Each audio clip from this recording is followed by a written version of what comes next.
Welcome to Fort Worth 148's podcast, where we meet to discuss Masonic topics and strive to build value in the Brotherhood. The opinions and statements of the participants do not represent any positions or stance of any Grand Lodge or Lodge and are solely the viewpoints of the participants.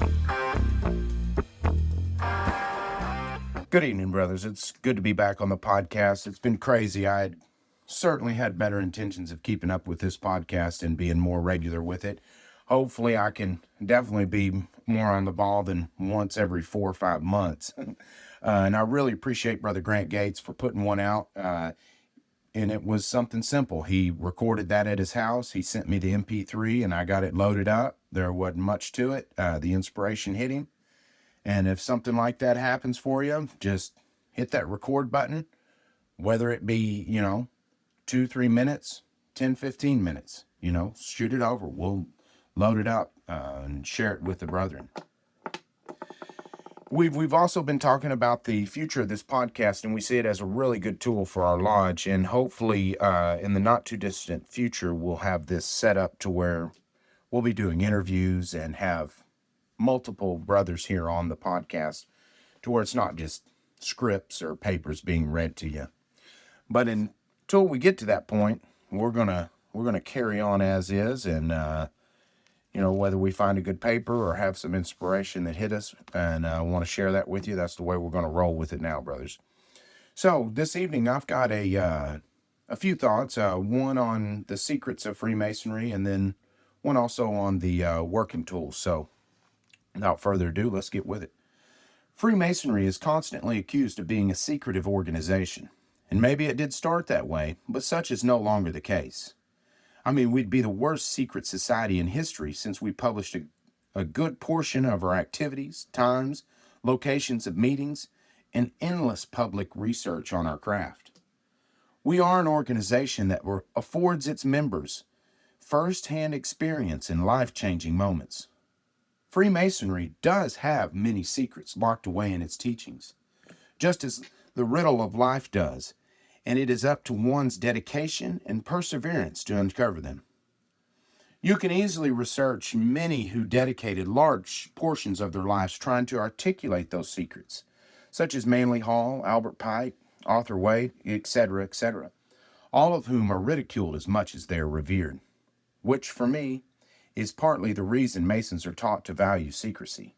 In the end, keeping something lodged in the repository of faithful breasts is a form of ego control, or controlling the passions. I heard the comparison long ago of the craft against Coca-Cola, which I loosely like. It goes Coca-Cola, it's a public organization that has secrets itself. Each recipe they have is guarded closely, and are only revealed to the hardest working and most dedicated. Yet they're a public company, and the reason for their success is the refreshing taste so many love and no one has been able to duplicate. Freemasonry is not so different, just its secrets are open for the taking by all worthy brothers. Not to make light of our secrets, but I am reminded of the childhood club with the secret knock. The ever so secret knock that identified you as a friend and gained you admission. The mere act of bestowing the knock took on almost a ritualistic feel, and all involved, especially the initiate, felt they had gained something important. We've all had some experience similar and felt this power, whether it be a friend sharing a deep secret, or a unique experience with a group of people, or maybe a religious experience, which draws us closer to those around us and inspire us to do better and be better. Freemasonry is this feeling, layered with so much more. Now that we agree we are not a secret society, but rather a society with secrets, which are the basis of our success, let's discuss what is and what is not a secret. I've heard many EAs and Masons say their wives asked how their initiation went and was curious as to what happened, and most being so new and having sworn to secrecy clam up and have nothing to say. While this maybe would pass long ago, Women of today deserve to know more. They need to know more. Many Masons have many different opinions on what can and cannot be talked about. I have heard personally myself, I can talk about anything but the modes of recognition, i.e. grips and words, and specifics of the degrees, to absolutely nothing. But the squeaky clean answer and advice I give you today is if it is written by your Grand Lodge, you are safe as an ace, which means all the info in your monitor is free game. I personally love sharing the working tools as it shows simply how we relate operative tools into symbolic tools of speculative masonry. The charges are another great thing to share. It shows what we are all about. In the end, just hand them the monitor to read and then talk with them about it. For that matter, talk with anyone who is curious.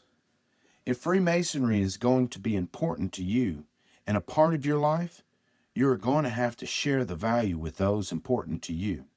Above all, don't let your friends and family, more especially your spouse, go with unanswered questions. If all else, schedule a time to meet with an old dog that can answer these questions. Part of the growth as a Mason is a better understanding what you can and cannot talk about, but the monitor is your failsafe.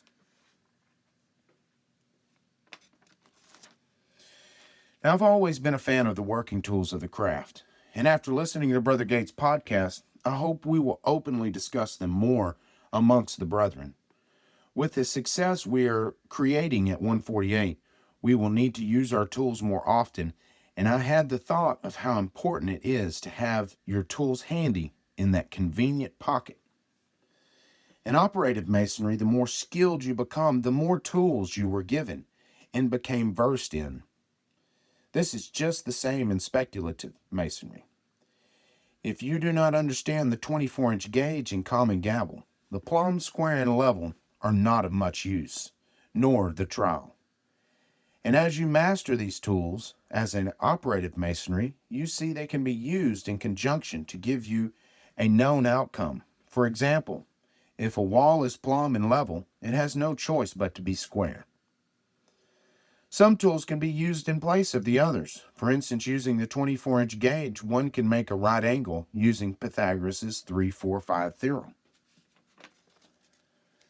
Such is the case in speculative masonry as well.